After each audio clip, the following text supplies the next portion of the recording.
लोगों को समझना कभी-कभी एक पहेली सुलझाने जैसा लगता है ना? कि वो ऐसा क्यों सोचते हैं, ऐसा क्यों करते हैं?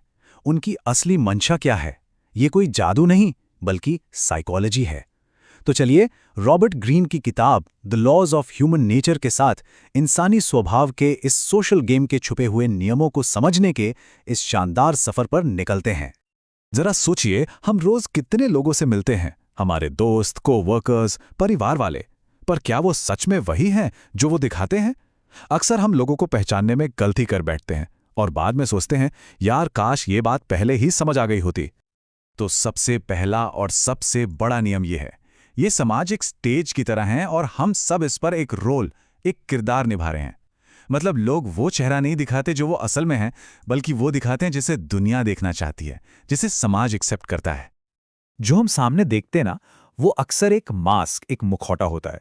जैसे कोई इंसान जो बाहर से बहुत कॉन्फिडेंस दिखाता है, हो सकता है वो अंदर से उतना ही इनसिक्योर हो, और एक दोस्ताना मुस्कान के पीछे हो सकता है कि सिर्फ अपना सेल्फ इंटरेस्ट छिपा हो। तो फिर सवाल उठता है कि इस मास्क के नीचे आखिर है क्या?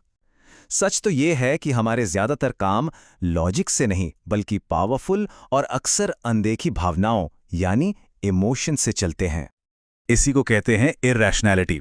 हम सब किसी ना किसी हद तक इरैशनल होते ही हैं। ये हमारे दिमाग की एक सच्चाई है। और पता है, हम सबसे बड़ी गलती तब करते हैं जब हम ये मान लेते हैं कि हम तो भाई पूरी तरह से लॉजिकल हैं, क्योंकि असल में हमारे इमोशंस हमारे लॉजिक से कई ज्यादा पावरफुल होते हैं। और हम खुद को धोखा कैसे देते हैं, ये देखिए। इस प्रोसेस को कहते हैं रैशनलाइजेशन। होता क्या है, सबसे पहले कोई इमोशन पैदा होता है, फिर उस इमोशन के आधार पर हम कोई फैसला ले लेते हैं, और आखिर में उस फैसले को सही ठहराने के लिए एक लॉजिकल कारण गढ़ लेते हैं, ये माने बिना कि फैसला तो प्योर इमोशन से लिया गया था। चलिए अब थोड़ा और गहरा उतरते हैं, इंसान की मोटिवेशन के बिल्कुल कोर में। और यहां हमें मिलता है नार्सिसिज्म, यानी आत्ममुग्धता का एक बहुत ही पावरफुल नियम। आसान भाषा में नार्सिसिज्म का मतलब है एक ऐसा सेल्फ फोकस जहां इंसान दूसरों के नजरिए से दुनिया को देख ही नहीं पाता।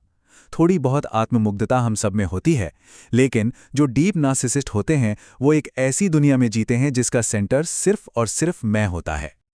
तो एक गहरे नार्सिसिस्ट को पहचाने कैसे? कुछ साइंस हैं। वो हर बात को घुमा फिरा कर अपने ऊपर ले आएंगे। उन्हें लगातार तारीफ और वैलिडेशन चाहिए।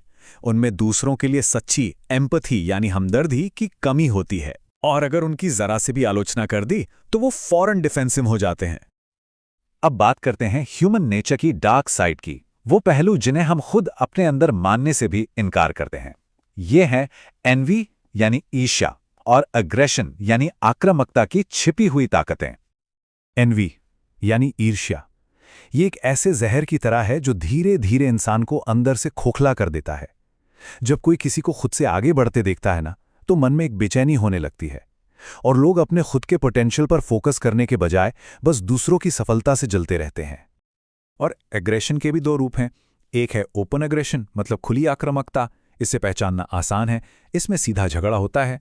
लेकिन दूसरा है पैसिव एग्रेशन, यानी छुपी हुई आक्रामकता, और ये ज्यादा खतरनाक है। ऐसे लोग मीठी मीठी बातें करके, झूठी मुस्कान के पीछे अपना गुस्सा छिपाते हैं और पीठ पीछे नुकसान पहुंचाते हैं।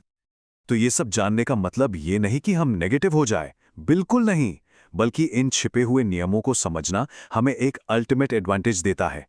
ये हमें असलियत को बिल्कुल साफ साफ देखने की ताकत देता है। हम सब सोशल प्राणी हैं, है ना?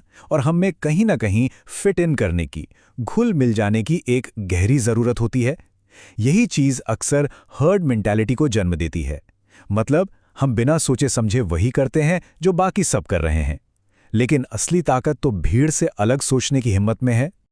और शायद भीड़ के साथ चलने का एक कारण हमारा सबसे गहरा डर भी है। ये डर कि हमारा समय लिमिटेड है। जब हम इस सच्चाई का सामना करते हैं तो ये हमारे जीवन को एक मतलब और एक अर्जेंसी देता है। ये हमें ऑथेंटिकली यानी सच्चाई से जीने के लिए इंस्पायर करता है। तो इन सब बातों का निचोड़ क्या है? निचोड़ ये है कि इंसानी स्वभाव को साफ साफ देख पाना एक सुपर पावर से कम नहीं है। ये ज्ञान हमें सोशल वर्ल्ड में दूसरों को बेहतर समझने और सही रणनीति बनाने में मदद करता है।